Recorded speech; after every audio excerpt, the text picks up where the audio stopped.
నమస్కారం అండి. This is #you. Mudragada Padmanabham గారు చనిపోయినప్పుడు అందరం చూసాము. ఆయన భౌతిక దేహం దగ్గరికి క్రాంతిని వెళ్ళనివ్వలేదు.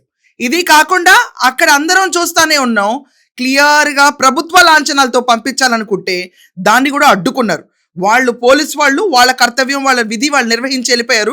ప్రభుత్వ లాంఛనాలు వద్దని చెప్పేది ఎవరు? వాళ్ళ మిసెస్ కానీ, కొడుకు కానీ చెప్పాలి మాకొద్దు లాంఛనాలని. అంబటి రాంబాబు ఎవడు? ఒక కులానికి సంబంధించినాడు, ఒక వర్గానికి సంబంధించినాడైతే మాత్రం తను చెప్పేసుకుంటాడా? మేము చెబుతున్నాం కాపురం, పార్టీ వాళ్ళని చెబుతున్నాం. ఇంతమంది చెబుతున్నా కూడా రేపు తన ఇంటికి తన కూతురు రాకూడదని చెప్పి కార్యకర్తలు డిసైడ్ చేస్తారు. ఒప్పేసుకుంటాడా? నిన్న వాళ్ళ మిస్సెస్ చేసిన స్టేట్మెంట్ ఒకటి బయటకు వచ్చింది. ఆ విషయంలోకి వెళ్లే ముందు ఒక చిన్న క్వశ్చన్ నాకు అనిపించింది. ఏంటంటే, అంబటి రాంబాబు నిన్న ప్రెస్తో మాట్లాడితే, మీడియాతో మాట్లాడితే ఏమన్నాడంటే, జన సైనికులు వచ్చారు, టీడీపీ వాళ్ళు వచ్చారు, మేమేమైనా ఆపామా? మేము ఆపలేదు కదా, ప్రభుత్వ లాంఛనాలు మాత్రం మేము ఆపాము అంట. ఆ ప్రభుత్వానికి చెందిన వాళ్ళే కదా జన సైనికులు, టీడీపీ వాళ్ళు ఎవరైతే వచ్చి అక్కడ ఆయన భౌతిక దేహానికి మర్యాద అర్పించి పూల పుష్పాలు పెట్టి వెళ్ళిన వాళ్ళందరూ మరి గవర్నమెంట్లో ఉన్నాళ్లే కదా, ఆ ప్రభుత్వానికి చెందిన వాళ్ళే కదా. వాళ్ళు ఎలా రానిచ్చావు, కూతుర్ని ఎలా రానికూడదు, ప్రభుత్వ లాంఛనాలు ఎందుకు ఆపారు? ఆఖరికి పాడి మోసే అంతటి దాకా జగన్మోహన్ రెడ్డి వచ్చాడు. వాళ్ళ విజువల్స్ ని పిచ్చిగా ఎన్కేష్ చేసుకుంటారు. శవ రాజకీయానికి ముద్దు బిడ్డ. నాకు ఒక విషయం అడగాలి ఉంది, అసలు కనీసం వివేక బాడీని ముట్టుకున్నాడు ఎప్పుడన్నా? ఒక్కసారన్నా ఆయన బాడీని తాకాడా? లేదు. రాజశేఖర్ రెడ్డి గారి బాడీ మోటనన్నా పట్టుకున్నాడు ఎక్కడన్నా? లేదు, ఎక్కడా చేయలేదు. ఏంటి ఆ విజువల్స్ ఇక్కడ?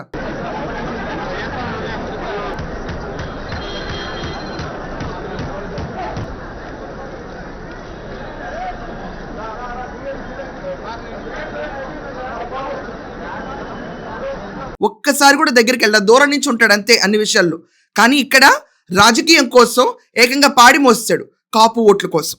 సో క్రాంతిని తోసిపడేశారు. ఏంటి విషయం అని చెప్తే, రాష్ట్రం అంతటా చీ అంది.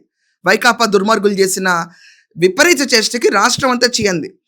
ముద్రగడ పద్మనాభం గారి సతీమణి ఒక స్టేట్మెంట్ రిలీజ్ చేశారు. ఆ స్టేట్మెంట్ ఈరోజు థ్రెడ్స్లో తెగ వైరల్ అవుతుంది. ఏంటంటే, నా కుమార్తెను నేను అడ్డుకోలేదు, తన తండ్రి ఆకడి చూపు చూడటానికి వచ్చిన నా కుమార్తెను నేనెందుకు అడ్డుకుంటాను, అసలు నా కుమార్తె నా వరకు రానివ్వలేదు. ముద్రగడ గారి సతీమణి ఇక్కడ క్లియర్గా బయటకు వచ్చిన స్టేట్మెంట్. కుమార్తెను నేను అడ్డుకోలేదు, నా వరకు నా కుమార్తెను రానివ్వలేదు. ఆపిన చెంచాలు ఎవరిక్కడ? ఆ జగన్మోహన్ రెడ్డి, అంబటి రాంబాబు, ఈ టీమే కదా.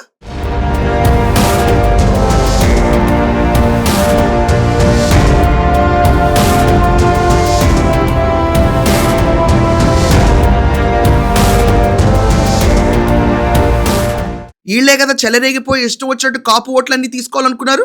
నాకు అర్థం కాని విషయం ఏంటంటే, అసలు కాపుల రిజర్వేషన్లు పక్కన పడేసింది ఇవ్వనని చెప్పింది జగన్మోహన్ రెడ్డి, ఇచ్చేది చంద్రబాబు నాయుడు గారు. ఆఖరికి చంద్రబాబు నాయుడు గారి ప్రభుత్వం ఇప్పుడు ఉన్నా కూడా వాళ్ళు ప్రభుత్వ లాంఛనాలతో పంపించకూడదని చెప్పి Ambati serious drama, high drama, అక్కడ బ్యాండ్ కొడుతుంటే స్టాప్ ఇట్ అని చెప్పి రెచ్చిపోయారు.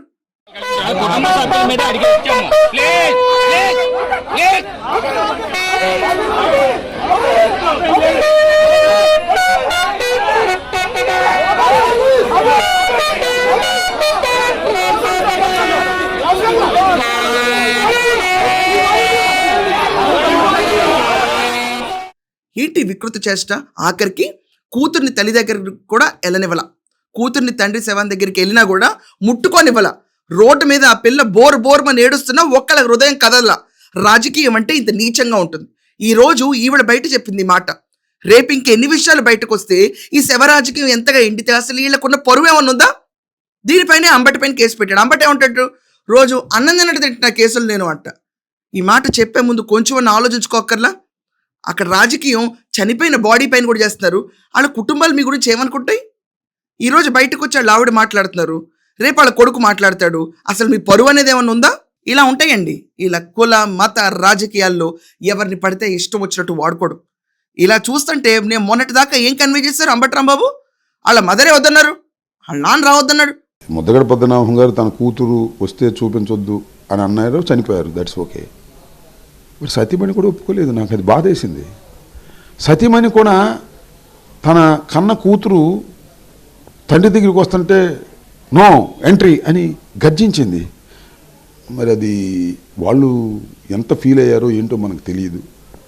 సో అంత లోతుగా దాన్ని డిస్కస్ చేయడం కూడా నాకు ఇష్టం లేదు. అది కుటుంబ సమస్య, వాళ్ళ మధ్యన ఉన్నటువంటి ఇబ్బందులు.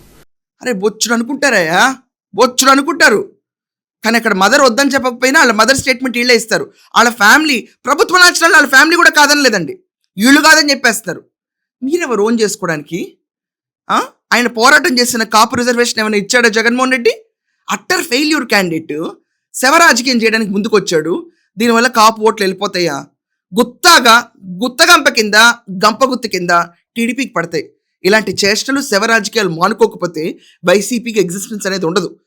కన్న తండ్రి కూతురు మధ్యలోనే విద్వేషాలు రెగ్గొట్టి ఆఖరికి కనీసం ఆఖరి చూపును కూడా నోచుకోనివ్వని పరిస్థితి టీవీలో చూసి బాధపడింది ఆవిడ. పరిస్థితికి తీసుకెళ్లారంటే సింపతి పోరింగ్గా వెళ్ళిపోయింది అమ్మాయి పట్ల. గెలవటం ఖాయం. ఏమంటారు మరి? ఈరోజు వాళ్ళ వైఫ్ రిలీజ్ చేసిన స్టేట్మెంట్ చూసిన తర్వాత అవసరమా ఈ డ్రామా అంతా?